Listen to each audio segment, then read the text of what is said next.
Hello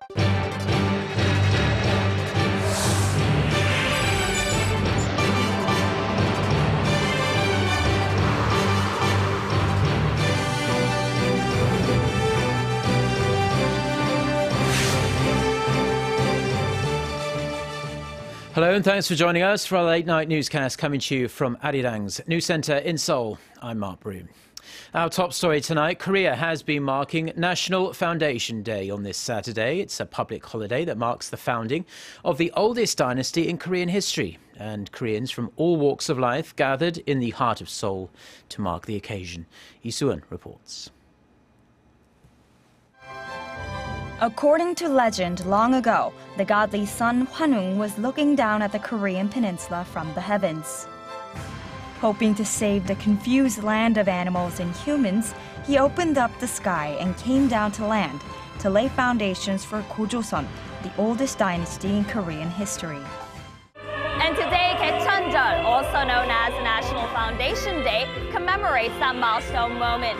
Some 3,000 attendees have gathered here at Sejong Center for Performing Arts to mark the occasion. The event kicked off with a solemn salutation to the national flag Taegukgi, followed by the national anthem 애국가 that was performed by pauper singers and youth choir members. Prime Minister Hwang Kyo-ahn was also in attendance to give a congratulatory message. Dear citizens, we need a new rise for Korea, based on the achievements made since our liberation from Japanese colonial rule 70 years ago. Finishing off the Gaecheonjeol song, the participants gave their all for the 3 cheers of Manse, each one dedicated to the Republic of Korea, national harmony, and peaceful reunification.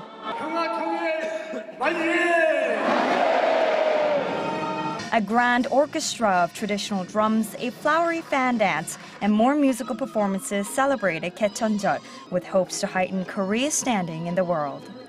Soo-eun, Arirang News. Now, US experts have praised South Korea for its role in maintaining peace and security in Northeast Asia. Meeting at the Center for Strategic and International Studies in Washington, the experts lauded President Park Geun-hye's Northeast Asia Peace and Cooperation Initiative that aims to build an infrastructure of trust between countries in the region.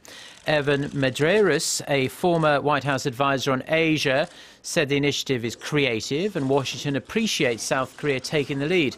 Kurt Campbell, former U.S. Assistant Secretary of State for East Asian and Pacific Affairs, said South Korea is a fulcrum state in Northeast Asia, which puts considerable responsibility on South Korea's leadership.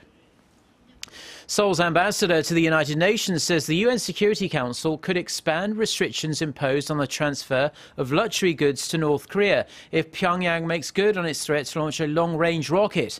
Speaking to US news agency Voice of America, Oh June said the current measures only ban the export of some luxury items and strategic materials to North Korea, but these could be expanded if necessary. The remark suggests the UN could use toughened sanctions to target the country's elite, not ordinary North Koreans. The ambassador also said UN Secretary General Ban Ki-moon would be willing to visit North Korea if it could promote peace on the Korean Peninsula.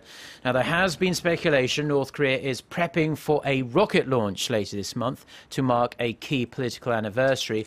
A launch would be in violation of UN resolutions banning the regime from such activity. And North Korea hasn't been taking kindly to all the talk of sanctions and international pressure over its planned rocket launch. For a look at what's been said and the chance of a provocation happening in the coming days, our Defense Ministry correspondent Kim Hyun-bin reports. North Korea has been reacting angrily to international pressure over its plans to launch a rocket or even conduct a fourth nuclear test. During a speech to the UN General Assembly this week, North Korea's Foreign Minister Lee Soo-eun said Pyongyang would not just fold to the demands of the United States and its allies. The minister insists the regime is being treated unfairly over its legitimate plans to launch what it claims is a satellite into orbit. If the international community continues to pressure our peaceful satellite launch, we will respond strongly.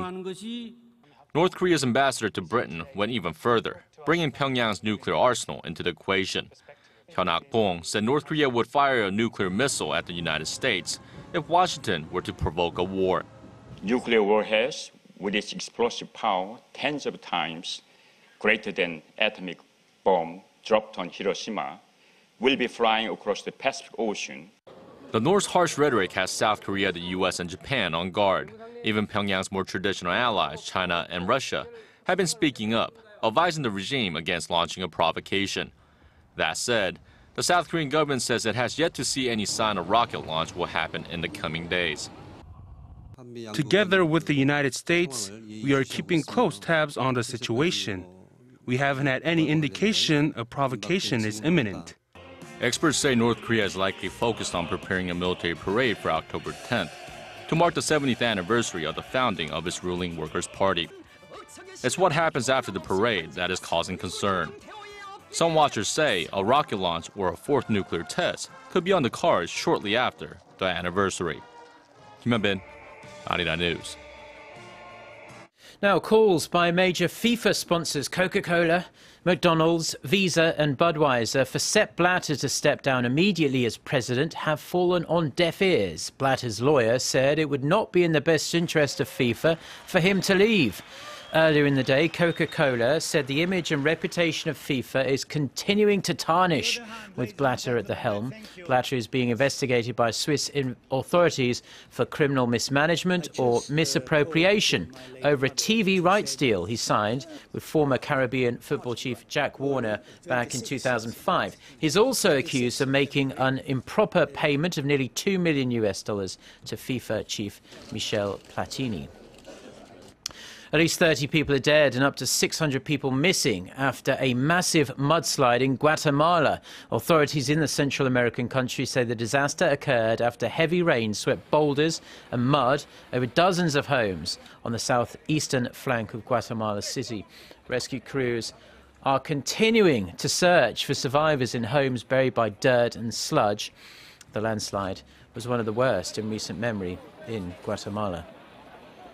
Now, it appears the economic woes in China and elsewhere are squeezing US job growth, and that means talk of an interest rate hike could be off the table for at least the rest of the year. The US Labor Department says the US economy added 142,000 new jobs last month, and that's a figure well short of analysts' expectations. On top of that, job gains from the previous 2 months were revised down as well. The unemployment rate was held steady at 5.1%, but that was mainly due to the number of people actively looking for work falling to an almost 4-decade low. Now, most analysts say the current economic conditions make it likely that the Federal Reserve will wait until next spring at the earliest to start raising rates. Now, we all know that getting a good night's sleep is extremely important to not only our physical but also our mental well-being. But how many hours do we actually really need to stay healthy? Well, some Korean researchers say they have the answer. Hwanung has the golden number. Mr. Lee, a salaryman in his 40s, thought he was in great shape. After all, he worked out almost every day while staying away from cigarettes and alcohol. So he was shocked when the results from his latest health checkup showed that he was at high risk for developing coronary heart disease. And this was mainly due to lack of sleep. I tend to wake up at least once between 2 to 3 a.m. And when I do, all sorts of work-related thoughts come flooding to mind. So I get confused about whether I'm awake or dreaming. According to a recent study by Gangbuk Samsung Hospital conducted on more than 47,000 adults, the quality of sleep is closely linked to a person's risk of developing heart diseases. Heart scans from the study show that people who slept 5 hours had 50% more calcium in their coronary arteries compared to people who got 7 hours of sleep per night. And people who slept 9 hours had 70% more calcium than 7-hour sleepers. The calcium buildup can narrow people's arteries, increasing the risk of heart attack. So the research is suggesting that 7 hours are the ideal amount of sleep we need every night to stay healthy. The study also found arterial stiffness in people who couldn't sleep well. Our research shows that even for perfectly healthy adults, getting too much or too little sleep can ruin the quality of their sleep, which can lead to hardening of the arteries. The research has been published online in the American Heart Association journal, ATVB. Won Ji-hyun, Arirang News. Now, before we go, taking a brief look at the weather, and we can certainly say that autumn is here to stay now. We are going to see temperatures tumble to a chilly 8 degrees Celsius in Seoul overnight, so you will need to layer up if you are heading out later tonight. Good news is that the days are still very pleasant. We're going to have bright sunny skies across most of the nation on Sunday, with daytime highs in the low to mid-20s. With that, let's take a look at the weather around the world.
Well, on that colourful note, we are going to wrap up our news broadcast for now. But for more of the latest, don't forget to check out the website, arirang.com/news. And you can also download our smartphone application. Just go to Arirang TV.